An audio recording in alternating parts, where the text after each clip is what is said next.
পৃথিবীর বুক জুড়ে ছড়িয়ে আছে অগণিত ধর্মীয় স্থাপত্য, তবে তাদের সবার মাঝে একটি মাথা তুলে দাঁড়িয়ে আছে বিশ্বের সর্ববৃহৎ হিন্দু মন্দির হিসেবে অঙ্গকোর ওয়াট।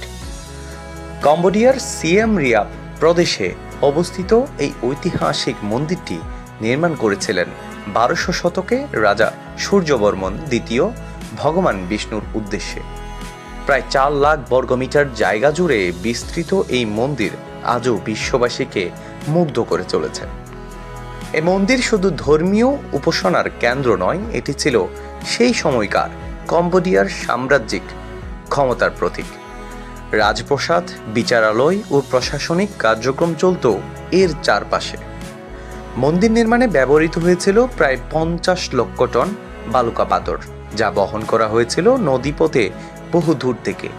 গবেষকরা বলেছেন, এত বড় পাথর স্থানান্তরের প্রযুক্তি আজও রহস্য। মন্দিরটির নির্মাণ পরিকল্পনায় রয়েছে জ্যোতির্বৈজ্ঞানিক নিখুঁত হিসাব, সূর্যোদয় ও সূর্যাস্তের সঙ্গে ছায়া ও প্রতিফলনের সামঞ্জস্য, যা এক অলৌকিক দৃশ্য। অঙ্গকোর ওয়াটের দেয়ালে খোদিত রয়েছে হাজার হাজার মূর্তি। বিশ্বের ইতিহাসে এটি সর্ববৃহৎ ধারাবাহিক শৈল্পিক প্রাচীর। রামায়ণ, মহাভারত ও সমুদ্র মন্থনের দৃশ্য এখানে চিত্রিত। 5টি গম্বুজ বিশিষ্ট এই স্থাপত্য প্রতীকী পঞ্চশৃঙ্গ পর্বতের। প্রতিটি স্তম্ভ ও দেয়াল নির্মিত হয়েছে বেদিক।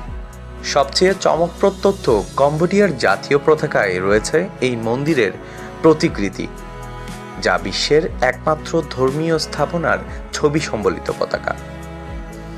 বিশ্ব ইতিহাসবিদরা বলেন, অঙ্গকোর ওয়াট একটি জীবন্ত সভ্যতা, এক পাথরে লেখা মহাকাব্য, যা সময়কে জয় করে গর্বের প্রতীক হয়ে দাঁড়িয়ে আছে।